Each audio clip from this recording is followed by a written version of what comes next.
Hello, this is Professor Stephen Shwiff from the Columbia Gorge Community College discussing one of the primary areas of the British colonies, Massachusetts Bay Colony with New England, Pilgrims, and the Puritans. This area was founded and created by the separatist group, the Pilgrims, and a related religion, the Puritans, starting in the 1620s and going on down to the late 1600s.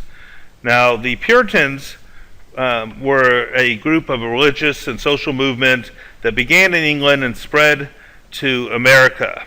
And the Puritans followed the teachings of John Calvin, who was a leader of the religious movement from the Netherlands during the 1500s.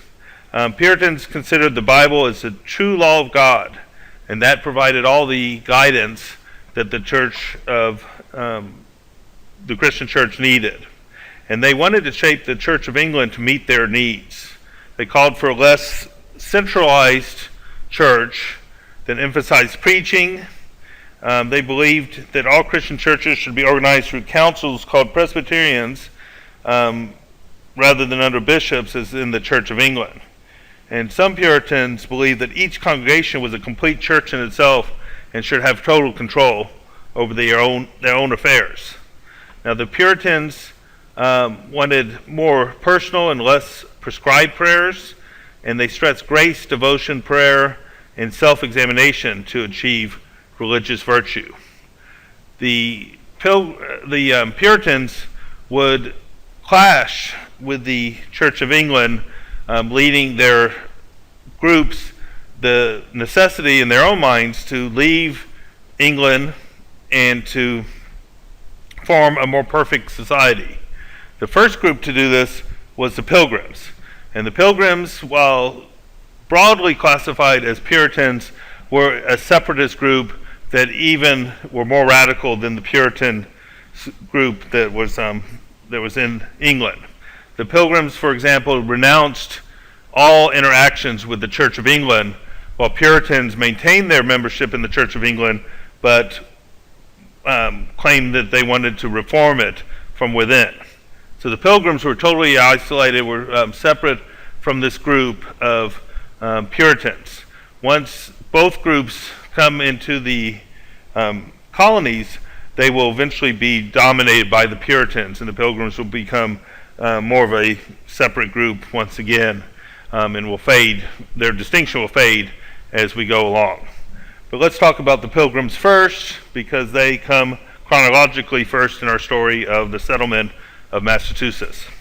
The Pilgrims had felt under attack that they were not welcomed in England, and so they moved to the Netherlands, where they would be accepted and they would be allowed to preach their own religion. And so they went to Holland.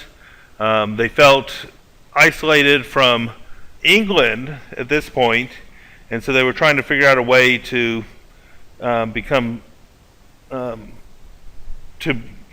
return home, but also be independent. And they decided to go to the New World. Now, the king, even though the Pilgrims were technically dissenters of his church, the Church of England, and potentially dangerous, as we'll talk about in the Puritans in a few minutes, towards King Charles I, allowed them to go. And this will start the pattern in English history where they allow any kind of dissenters, any kind of refuge, as they saw it, from the English society to go on and live in the colonies. And in the future, the kings will send prisoners, other dissenters, even orphans to the New World. And this allowed the colonies to grow, to become more populated than some of the colonies from other countries like France, who did not want to send their dissenters away from where the king could keep an eye on them, Spain, etc. So England's history will be one of sending their unpopular citizens away from the mainland and into their colonies. And of course, we'll see later, or in a different course, that England will populate Australia in much the same way as a penal colony, sending their prisoners away from the mainland. So the Pilgrims were given permission to go and settle in Virginia, in the same area that Jamestown had already been in existence since the early 1600s. Well, they hire 2 ships, but one breaks down, and so they end up carrying 102 passengers on the Mayflower. And they leave from Plymouth, England in September of 1620.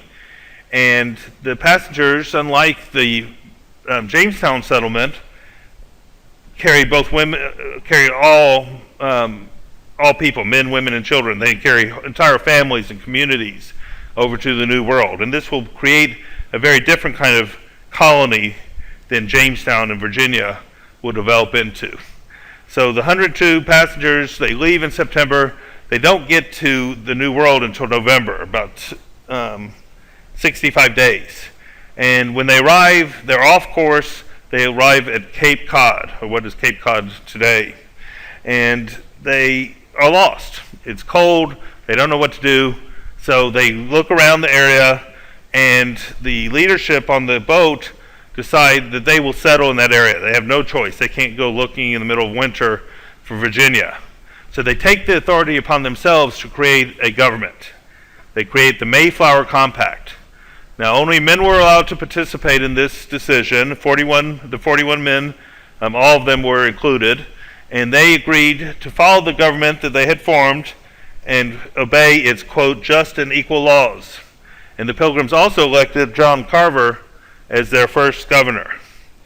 This was a very radical step, and it ranks up there with the decisions like the Magna Carta that formed the American legacy of governmental freedom. They took on the authority that they felt nature had given them because they had no choice. They couldn't consult with the king to form their own government without the king's permission. And this was really heretical, potentially dangerous. It's lost a little bit in history just how radical this step was. Well, after they formed this government that would control the colony, they looked for a suitable place to stay. And so on December 21st, 1620, they found an area with a stream of clear water, some clear land, and a high hill that could be fortified. And they claimed this as their new town, Plymouth, which they named after their departure spot, their old home in England. And they praised God for providing this perfect spot to settle in the New World. Now, ironically, God had very little to do with it. It was actually the Native Americans who had cleared this spot, had prepared for their own settlement, but then in 1617 had been wiped out by smallpox that had been carried to the New World from other European colonists and explorers. Most of the natives in this area had been wiped out by the time the Pilgrims got there from either diseases that the Jamestown settlers brought, the French traders that were dominating the Great Lakes region, as we'll see later on. But the Pilgrims were happy to praise God and take their spot as a chosen people in this new area. Well, just like in Jamestown, the winter surprised them. They had expected a much milder English type of winter, and around half the people died. But because of the civilizing effect of community and religion, families being together, there was not the cannibalism and the violence that erupted in Virginia over that time that was called the Starving Time. Well, in the spring, the Pilgrims were survived by a Native American who walked into the village calling himself Samoset. And Samoset was a survival of the smallpox epidemic, had been raised in that area. Historians believe he may have come from a tribe that was settled a little bit north of this area in Maine, in what is present-day Maine. But he returned, he spoke English, and he spoke the native language. Well, in reality, he had been a captive of an English explorer ship, and they had invited some Native Americans onto the board, pretending that they were just being hospitable. They captured him. Samoset was the only one who survived out of this small group, taken back to England, and was shown off as an oddity, as an English servant for his captors. Well, eventually he got free, returned home, found that his tribe in Maine had been wiped out, and traveled this area making friends with the Native Americans. And when he saw the Pilgrims, he saw an opportunity to use his multiculturalism at this time to profit. So he goes back, he finds Squanto, and the two of them introduce the Pilgrims to Massasoit, who is the leader of the Wampanoags, native tribe in this area. This group works with the Pilgrims to teach them how to grow food that are native to the area: corn, pumpkin, and beans.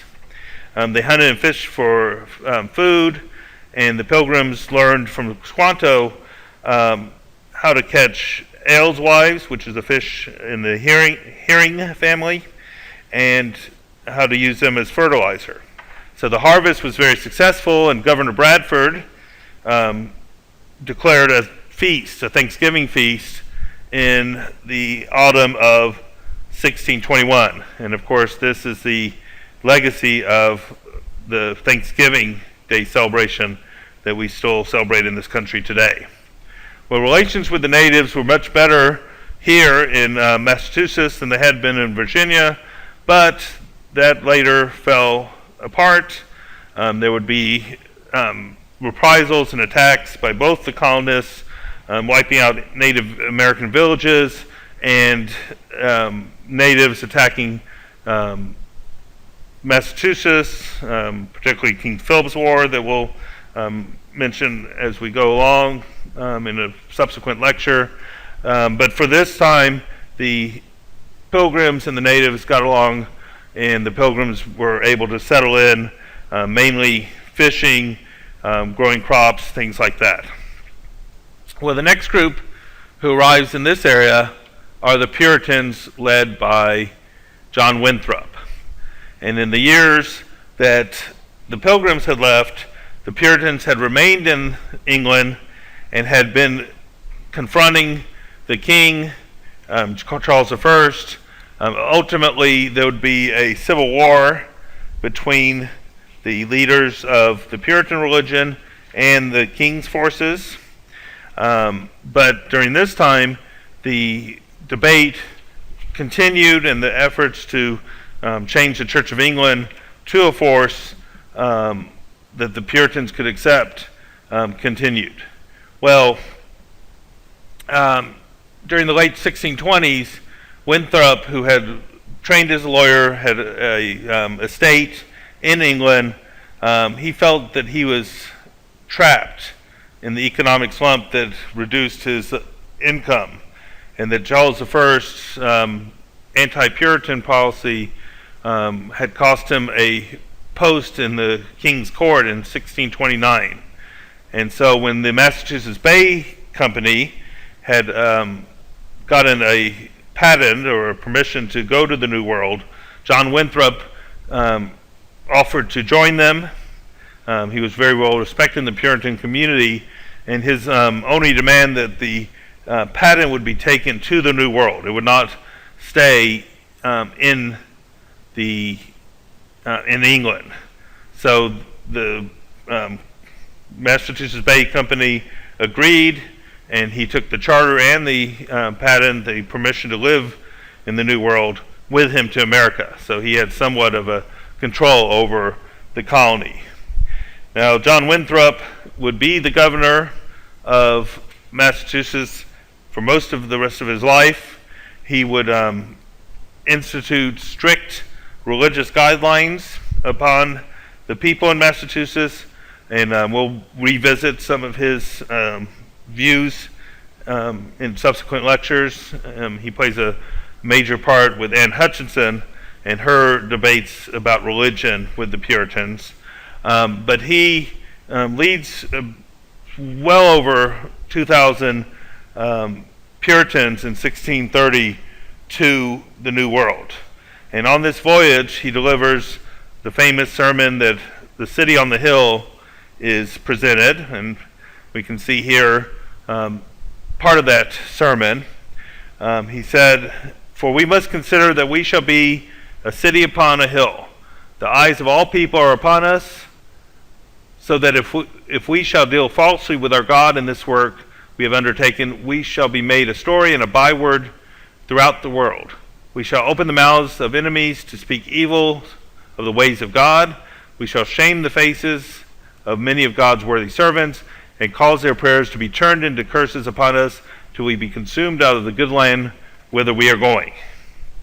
So you can see here, unlike some interpretations of the city on the hill idea, that Winthrop believed that he was going to be part of creating the perfect Christian community, the Puritan community, and that if his followers weren't devoted to this idea of devoted entirely to God, that they would fail, and that they would make God and his followers a joke, and that people would laugh at and people wouldn't respect the Puritan religion anymore, which of course he believed was the truest faith, the truest sign of Christianity.